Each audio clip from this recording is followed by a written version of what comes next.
Կինգալյան, աշխատանքից ազատման դեպքերը բավականին շատ են և մասսայական են։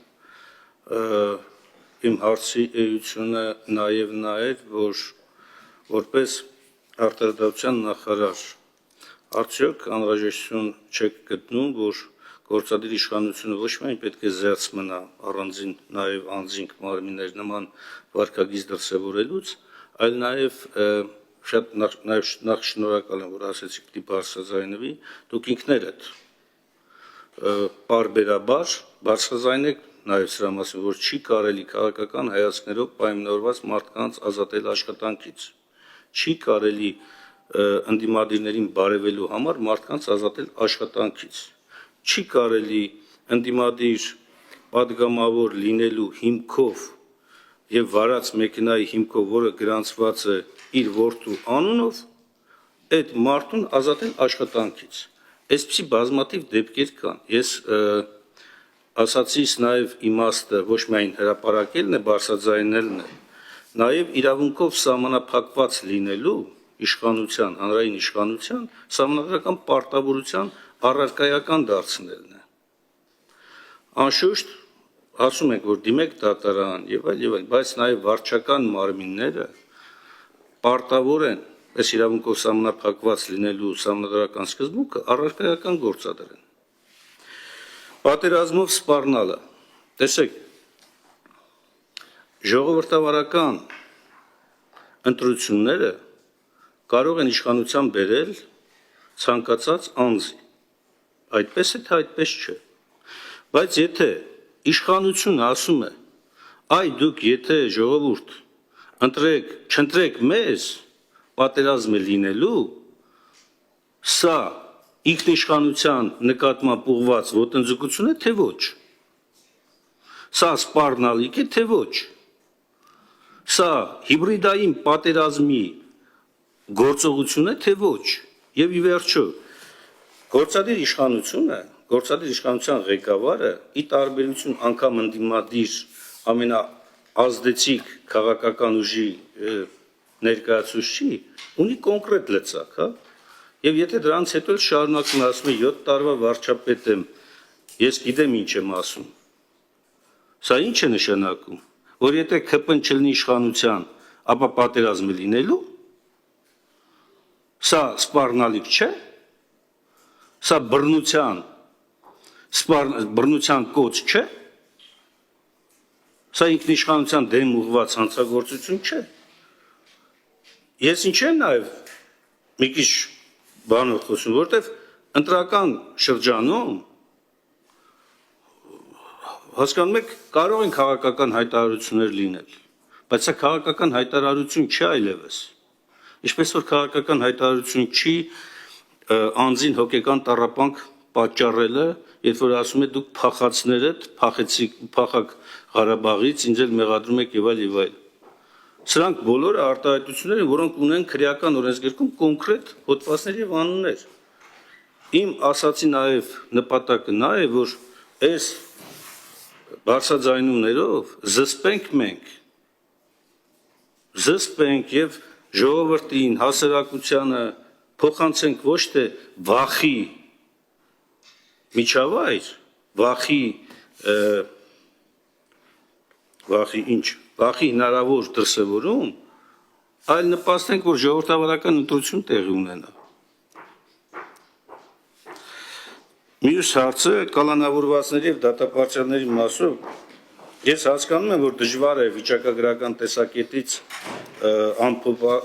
ամբողջացնել, ամփոփել, բայց տեսեք, եթե տենց ենք դիտարկում, այդ դեպքում խնդրեմ, որպեսզի մի հատ վիճակագրություն հանեք, միջին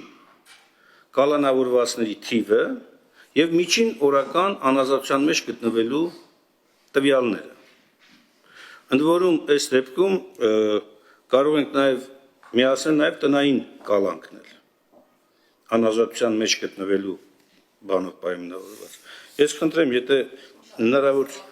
ինչպես որպեսզի կարողանանք ճիշտ համադրում կատարել։ Ասենք օրինակ, եթե քրեական հետապնդում է իրականացվել 6000 մարդու նկատմամբ որից 4000-ի նկատմամբ կիրառվել է թեկուզ կարճաժամկետ, 1 ամսով, 2 ամսով կամ 6 ամսով տնային կալանք, մենք կկարողանանք 1 ամս անազատության մեջ նախաքննության շրջանում տվյալը համադրել, ունենալ, հասկանալու համար արտադրության համակարգում քրեական վարույթի շրջանակներում արդյունավետության չափանիշը։ Մյուսը, տեսեք, դուք նշում եք, որ քանի որ կառավարության քաղաքականությունն է եղել ապօրինի գույքի մասով եւ ակտիվների հետ բերելու մասով, դուք այստեղ կարող եք ներկայացնել ձեր իրականացրած գործողությունների օրենսդրական նախաձեռնությունների կարգով կամ ինստիտուցիոնալ մարմիններին աջակցելու մասով, բայց վերցնել այդ մարմինների աշխատանքի արդյունքները ներկայացնել կառավարության զեկույցի մեջ, հաստատումն են բանի, որ այդ մարմինները գտնվում են կառավարության ազդեցության տակ։ Հակառակ դեպքում թողեք իրենք զեկույցներն ունեն կներկայացնեն։ Քննչական մարմինն էլ ունի, հակակոռուպցիոն կոմիտեն էլ ունի, գլխավոր դատախազությունն էլ ունի եւ այլն։ Անձնական տվյալների պաշտպանության մասով շատ լավ է, որ նշեցիք երկու կարևոր միջոցառում այս առումով, բայց տեսեք, որ ասում են մինչև անձրևը գա, չգիտեմ ում աչքերը դուրս կգա, դες մի ժողովրդական խոսք կա, բայց մինչև այդ անձնական պաշտպանության ոլորտում խայտառակ բաներ է կատարում, Տիկին Գալյան։